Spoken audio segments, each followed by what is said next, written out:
Европската агенција за лекови планира на 23 декември да ја одобри вакцината на компанијата Pfizer и BioNTech против COVID-19, пренесува германскиот весник Bild. Bild, меѓу другото, пишува дека германската влада сите административни пречки ќе ги реши за време на празниците и дека вакцинацијата ќе почне по Божик.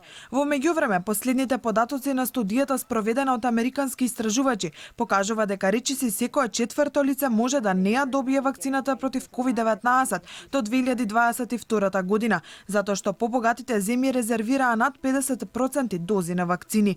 Со тоа се наведува во истражувањето, останатите количини на вакцини ќе треба да се поделат меѓу земјите со низок и со среден приход, што опфаќаат над 85% од светската популација. Заклучно со 15 ноември, земјите со високи приходи порачале скоро 7,5 милиарди дози вакцини од 13 производители, вклучувајќи ги Јапонија, Австралија и Канада, кои заедно обезбедија повеќе од милиарда дози, иако во моментот даваат помалку од 1% од тековните нови случаи на коронавирусот. Во меѓувреме, регистрирани рекордни над 4,3 милиони нови случаи со COVID-19 на глобално ниво минатата недела, покажуваат податоците на Светската здравствена организација.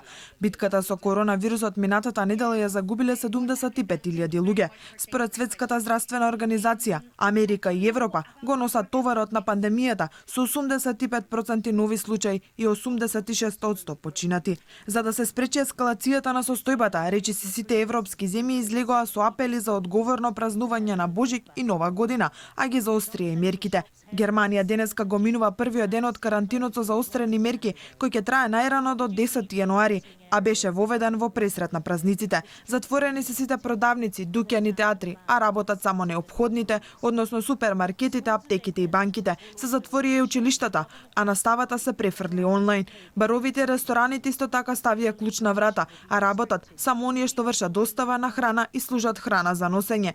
На германците им се забранети и големи собири. Дозволено е собирање на најмногу 5 лица од 2 домаќинства. Исклучок ќе биде само периодот за Божик од 24 до 26 декември, но не и за Нова година.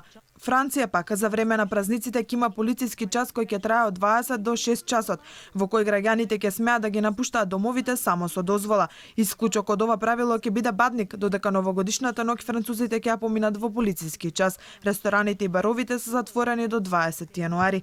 Мерките ги заостри Велика Британија. Лондон од денеска е во категоријата на региони со најстроги правила.